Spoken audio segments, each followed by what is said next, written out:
ကကျွန်တော်တို့ဒီနေ့ကတော့လက်စစ်အကြောင်းလေးအရင်ဆုံးကျွန်တော်တို့ပြောကြည့်ကြရအောင်ပေါ့နော်ပြောကြည့်ကြရအောင်ဒီတော့လက်စစ်ဆိုတာဘာလဲပေါ့နော်တကယ်တမ်းကကျွန်တော်တို့ကကျွန်တော်ဒီသင်ခန်းစာတွေကငယ်တော့ပေါ့နော်ကျွန်တော်တို့ခေတ်တော့9တန်း10တန်းပေါ့နော်အခုခေတ်ကတော့17တန်း12တန်းဖြစ်တော့9တန်း10တန်းတော့ကျွန်တော်တို့မှာပေါ့နော်ဒီအကြောင်းမှာကျွန်တော်တို့ကသင်ရတယ်ပေါ့နော်ဒါပေမဲ့အဲ့တော့ကကြာတော့ကျွန်တော်တို့ကဆမအောင်ဘူးလောက်ပဲကျွန်တော်ကလုံးပန်းခဲ့ကြတာဟုတ်အကုန်လုံးကလည်းဆိုတော့အဲ့မှာကျောင်းပြီးသွားတဲ့အခါစာရီအကြောင်းမှာပဲကြံခဲ့ရောပေါ့နော်တကယ်နဲ့အဲ့အချိန်မှာကျွန်တော်ကလက်တွေ့နဲ့ပေါင်းဆက်နိုင်တယ်ဆိုလို့ရှိရင်ကျွန်တော်တို့အများကြီးထောက်ကူကိုဖြစ်တယ်ပေါ့နော်ဒါပေမဲ့ထားလိုက်ပါတော့အဲ့တော့လည်းကျွန်တော်ကဆမွေးအောင်ဖို့တပတိကသွားကြတာပေါ့နော်ဆိုတော့ okay လက်စစ်ဆိုတာဘာလဲပေါ့နော်လက်စစ်ဆိုတာကျွန်တော်တို့ဒီဘာဂျိုးတွေထဲမှာအရင်သိငယ်တဲ့ပေါ့နော်အီလက်ထရွန်လေးတွေပြေးလွှားနေတာဘာလို့ပြေးလွှားနေတာအဲ့လိုပြေးလွှားနေလို့ကျွန်တော်တို့ကလျှက်စစ်ဖြစ်လာတာဆိုတော့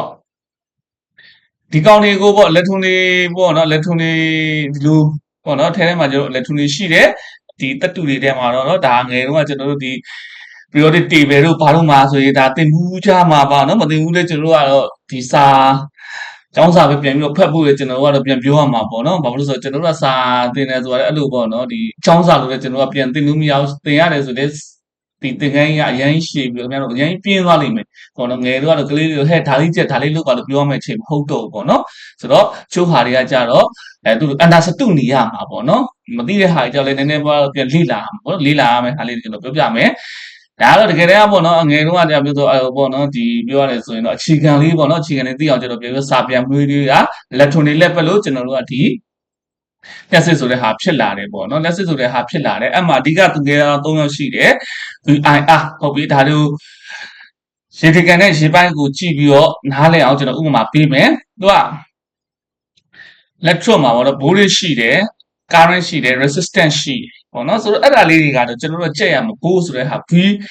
current ဆိုတဲ့ဟာ A resistance ဆိုတဲ့ဟာ R ဒါလေးကိုကျွန်တော်တို့ကချက်ထားမှရတယ်ဘိုးဆိုတဲ့ဟာဘာလဲပေါ့နော်ဘိုးဆိုတဲ့ဟာဒီရေကန်ထဲမှာရေ PR ပေါ့နော်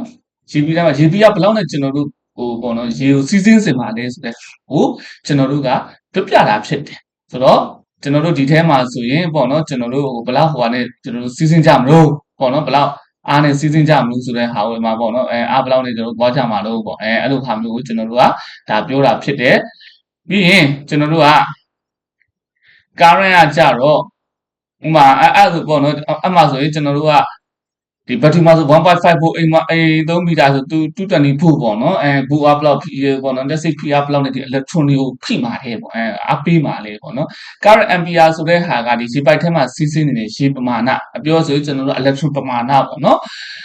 ဘယ်လောက်များ current ဟိုပေါ့လက်စစ်ဘောလုံးတွေဘယ်လောက်စီးမလဲဆိုတဲ့ဟာကိုခေါ်တယ်ဟိုရေများစီးရင် current စီးများစီးမယ်ရေနည်းနည်းစီးရင် current နည်းမယ်ပေါ့နော် resistance ခုခံမှုကတော့ဒါ byte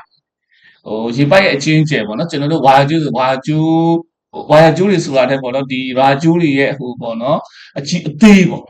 အမအဲ့ဒီမှာပိုက်ကိုခြေထောက်နဲ့နင်းထားလို့ဝါယာကျိုးတွေ loose ဖြစ်တာတို့ဝါယာကျိုးတွေပြတ်နေတာမျိုးပေါ့ဝါယာကျိုးတွေဟိုပေါ့နည်းနည်းလေးပဲရှိတယ်ဆိုရင်ရေစီးရခက်မယ် resistance များမယ်ပိုက်ကြီးဆိုရေစီးလည်းမယ် resistance ဒါနည်းမယ်ပေါ့နော်ဒါကကျွန်တော်တို့ဟိုဟာတွေပေါ့နော်ဒီ VIR ဆိုတဲ့ဟာရဲ့ဒါဒိတ်ပဲတွေပေါ့နော်ဆိုတော့ကျွန်တော်တို့ကဒီ volt ဆိုတဲ့ဟာကိုပြောအလွတ်မှတ်ထားမယ် current ampere ဆိုတဲ့ဟာအလွတ်မှတ်ထားမယ် resistance R ဆိုတဲ့ဟာကိုလည်းအလွတ်မှတ်ထားမယ်သူတို့သုံးရဆက်သွယ်ချက်ကျွန်တော် Ohm's law ငယ်တော့တကူတယ်မိကိုကြပြီဖြစ်ပါတယ်ကျွန်တော်လည်းဒီပါပဲမိတာပါဆိုတော့ပြန်ပြီးတော့ပြန်နှင်းမယ် V square to IR လို့ခေါ်တယ်ဒါဒီပုံသင်နည်းကိုကျွန်တော်တို့မှတ်ထားကျွန်တော်တို့ဒီလေ့ကျင့်ခန်းတွေကျွန်တော်သင်ခန်းစာတွေကျွန်တော်တို့ဒီနေ့စဉ်ခေါ်ဟာမှာသုံးနေတယ်ဒီဟိုဘယ်လိုပြောမလဲအများစုပေါ့နော်ဒီအများစုကကျွန်တော်တို့ဒီကောင်းတဲ့သွားမှာဖြစ်တယ်ဒီကောင်းတဲ့သွားမှာဖြစ်တယ် V square to IR နဲ့သွားမယ်ကျွန်တော်တို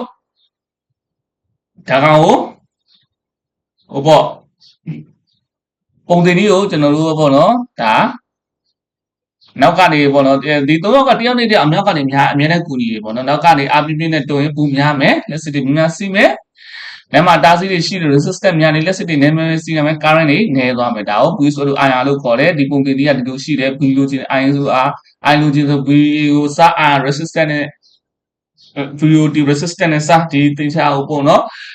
ဒီကောင်လေးကိုဟိုပေါ့အထက်ဒီအထက်အောက်ဒီပေါ့နော်ဟိုလိုအထက်အောက်ရွှေ့တာတော့ကျွန်တော်အများကြီးကျွန်တော်ရှင်းမပြနေတော့ဘူးဘာဖြစ်လို့ဆိုတော့ငယ်တုန်းကလည်းကျွန်တော်တင်တန်းနေမှာတင်မှုတာဖြစ်တဲ့အတွက်ပေါ့နော်ကျွန်တော်အများကြီးရှင်းပြမိတော့ဘူးပြီးတော့ what ဆိုတဲ့ဟာကကျွန်တော်တို့ကဒီရေစီးရေတိုင်ခွက်ကိုဘယ်လောက်ပြင်းပြင်းလဲနိုင်လဲဆိုတဲ့ဟာပေါ့အဲ့ဒါကဘယ်လိုပြောရမလဲဆိုတော့ခင်ဗျားတို့နားလည်အောင်ကျွန်တော်ဘယ်လိုပြောရမလဲဆိုတော့ကျွန်တော်တနားရီတွင်းမှာပေါ့နော်ရေဘယ်လောက်ထိဒါပေးနိုင်တယ်ဒါကိုကျွန်တော်တို့ပြောတာမီးတစ်လုံးမှာတန်းဝက်လို့ရေးထားတယ်ဆိုတော့လက်စစ်စားတာနေတယ်မိမှုတစ်လုံးက1000ဝက်လို့ရေးထားဆိုဒါကတော့လက်စစ်စားတာအများတယ်ဒါကိုဆိုလို့တယ်အဲ့ဒါကိုလည်းပေါ့နော်ဒါကိုလည်းသိကြမယ်ဖြစ်နေဆိုတော့ကျွန်တော်တို့ကဒီ power ကိုပေါ့နော် power တွက်တဲ့အခါမှာအသုံးများတဲ့ဒီ formula ရှိတယ် p square to vi ဆိုတာရှိတယ်ဒါကိုခင်ဗျားတို့ဟိုပေါ့နားလည်ထားဖို့လိုတယ်မှတ်ထားရမယ်ကြက်ထားရမယ် p ဆိုတော့ power ရဲ့တေပေါ့နော်သူ့ရဲ့ဟိုသင်္ကေတက w ပေါ့နော်ဒါမှမှတ်ထားရမယ်တော့ကြတယ် w ဆိုတာဘာကြီးလဲကျွန်တော်ရဲ့နာမည်တူကောက်လာဘာလားလမ်းမေးပါဆိုလို့ကြိုပြီးတော့ p ဆိုတာ power ဆိုတာ w ကိုပြောတာဖြစ်တယ်ဆိုတော့ခြေခံကြဆုံး formula p square to vi အိုင်လိုချင်တဲ့ဒါတွေကတော့ကျွန်တော်မပြောတော့ဘူးဒါတွေကတော့ကျွန်တော်သိအောင်ဟောဖြစ်တာဖြစ်တယ် p square to vi ရပြီဆိုကျတဲ့ဟာတွေကကျွန်တော်ဒီတိုင်းလှည့်ပတ်ပြီးတော့အစားထိုးသုံးသွားမှာဖြစ်တယ်ပေါ့နော်ပစ္စည်းတစ်ခုကကျွန်တော်တို့ပါလေဒီ power watt ဘယ်လောက်သုံးလဲသိချင်တယ်ဆိုရင်ဒီတိုင်းထွက်တဲ့ p square to vi ဒါနဲ့သွားမယ်ကျွန်တော်တို့အိမ်မှာEPC က220 volt လာတယ်ပန်ကာတစ်လုံးက 0.5ampere ရှိတယ်ဆိုရင်သူ့ရဲ့ဒီပန်ကာရဲ့တနာရီပေါ်တော့ဒီ watt ဘယ်လောက်ဆွဲလဲဆိုတော့သိချင်တယ်ဆိုရင်ဒီလိုလေးပဲဘို့ဒီ ampere နဲ့များဘို့က220 volt ampere 0.5အဲဆို110 watt ရှိမယ်ဟုတ်ပြီနော်ဆိုတော့အုံးဆုံးလိုပဲ power လေးကိုတော့ပေါ့နော်ဒါလေးပါပဲပေါ့နော်ဒါလေးကတော့ဒီကောင်ကြိုပြောထားတာ ampere လူချင်းလား v ကိုလူချင်းလား p ကိုလူချင်းလားဒီတိုင်းပဲပေါ့နော်ကိုလူချင်းတဲ့ဟာကိုတီးပြီးတော့ကျန်တဲ့နှစ်ခုနဲ့တည်းမှာပေါ့နော်ပေါင်းလို့မြောက်စားလုပ်သွားတာပဲပေါ့နော်အများကြီးခက်နေတာမဟုတ်ဘူးဒါတွေတော့ကျွန်တော်မသိသေးတော့ဘူးဆိုတော့မြန်မာပြည်မှာပေါ့နော်ဒါ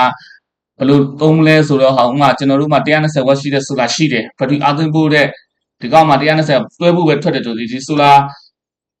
ပြားနေဒါဘယ်လောက်ထွက်မလဲပေါ့နော်ဘယ်လောက်ထွက်မလဲဒါဆိုကြတော့ပြီးampere ဘယ်လောက်ထွက်မလဲampere လိုချင်တယ်ampere လိုချင်ဆိုရင် power ကို watt ကိုတီးဖို့နဲ့စဝက်က120ဘူးကတွဲဖို့ဟုတ်ပြီလားအဲ့ဆိုရင်10 A ရမယ်ဟုတ်ပြီအဲ့ဆိုရင်ကျွန်တော်က10ခဏနဲ့ကျူးampere ခဏနဲ့ကျူးနဲ့ controller ကိုလည်းဘယ်လောက်သုံးရမလဲဆိုတာကျွန်တော်တို့ကဒါတွက်လို့ရမှာဖြစ်တယ်ဒါဆိုတော့တချို့ဟာတွေကဘယ်လောက်ကြီးအဲ့လောက်ကြီးခက်နေတာမဟုတ်ဘူးဒီနေ့ကတော့ဒါ intro ဖြစ်တဲ့အတွက်ဒီလောက်ပဲဖြစ်မယ်ကျေးဇူးတင်ပါတယ်ဗျ